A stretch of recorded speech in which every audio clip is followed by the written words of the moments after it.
So this morning I was telling you about this new awareness, prajna.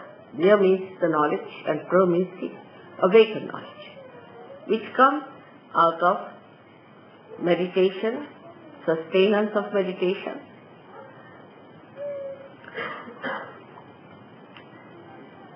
and then the samadhi is the effect of that. It's a kind of a fruit ripening. When this ripens, then you get the taste, the sweetness of character. And then you start seeing around how the nature, the divine, is sweetly playing with you. This state must be achieved. For every Sahaja-yogi, it is important that they must achieve this state. Because unless and until you have minimum achieved this state, you will be still in a dangerous zone, which, as I told you, upsets me very much. So everybody must decide to reach a state where you every day see the blessings of God manifesting. That means you have entered into the kingdom of God. This is the kingdom of God, in which you are looked after, protected, guided, and properly taken to the place of heavenly blessing.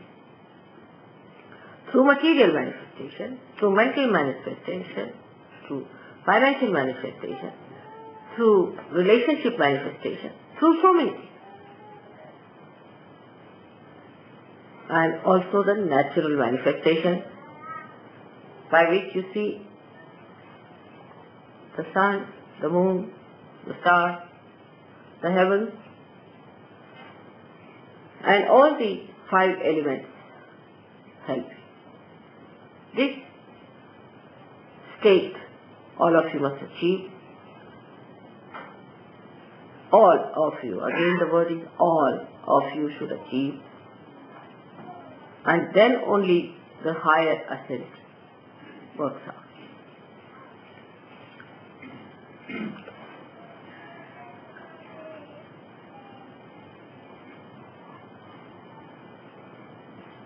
Now, how to achieve this state?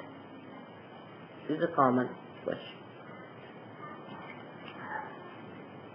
Now, the first thing, as I told you today, that you are extremely fortunate people compared to all the seekers of the world who have been, who will be, and who are.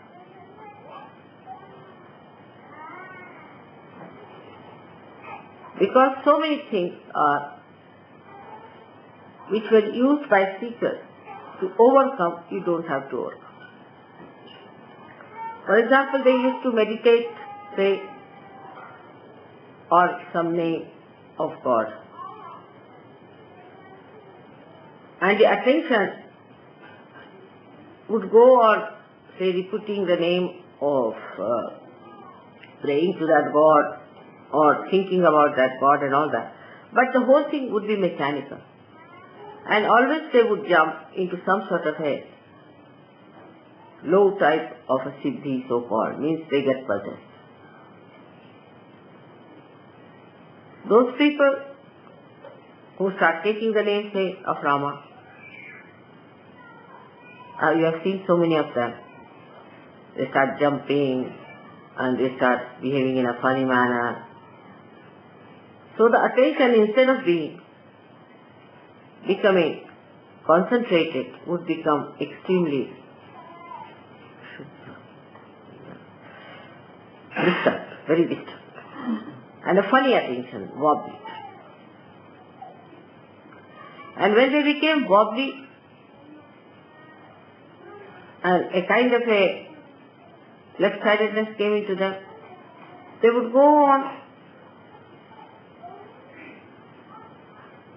enjoying, just like a drunkard enjoys. Then such people would weep, cry, enjoy their crying, trouble others by their crying, and they would not have power to overcome that. So much they would be present.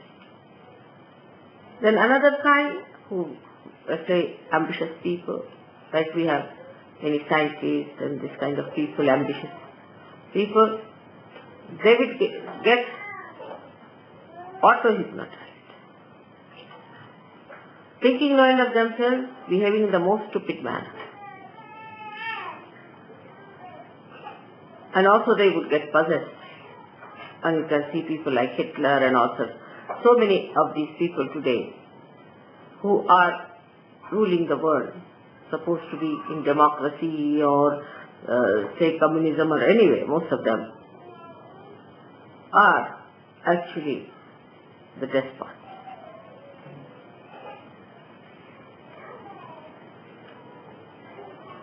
And that's why the chaos.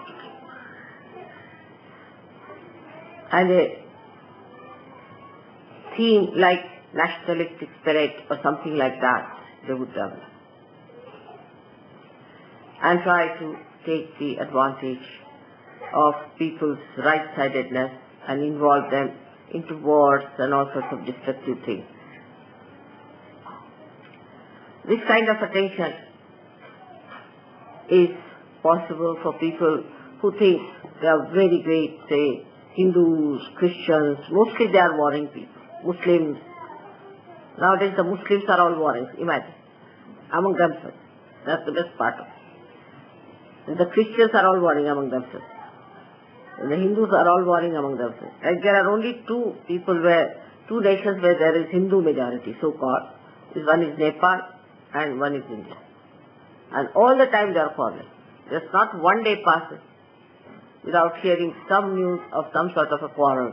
Because Hindus won't use the sword, but a very cold-blooded quarrel is on. So this is the situation. In the name of God, again I say, because they started on a very different level and their attention goes left or right as they develop those cities.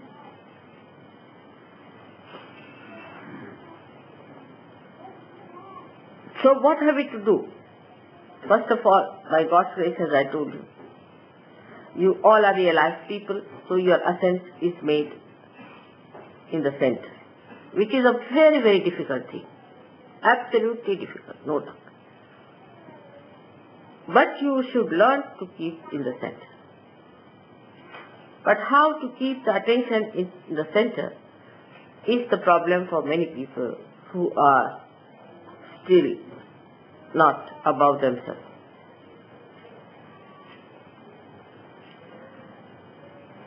Now when you meditate, try to meditate in a sustained way. First of all, sustained. Then you find that you are getting into the state of samadhi, means at a state where you start feeling the joy and the bliss of God's blessing. And then you start saying, oh God, what a blessing, what a blessing, and what a blessing. Once you have reached that state, then you have to realize, who am I? Who are you? What are you? You are the spirit. After establishing your sustained attention on the spirit, you will develop a state where you will be in a complete state of witnessing with joy. Now those, say, who are here can judge themselves very simply in a way. Those who tried to have the best rooms. They must have booked 10 days ahead of time, they must have done this, that to get a good room. Those who want to have the best food or the best time, try to have position in the mind, sincere, honest. Sahaja Yoga is an honest endeavor. The best privacy for themselves. You all should face this. Then the husband-wife, they want the privacy to themselves. This is not the time for husband-wife to be together. Or for you to talk loudly and move about and have fun. No, this is meditative time you have come. It's very short time according to me. Because people spend thousands of days to establish their meditative mood. But in this speedy life, you have to have intensity.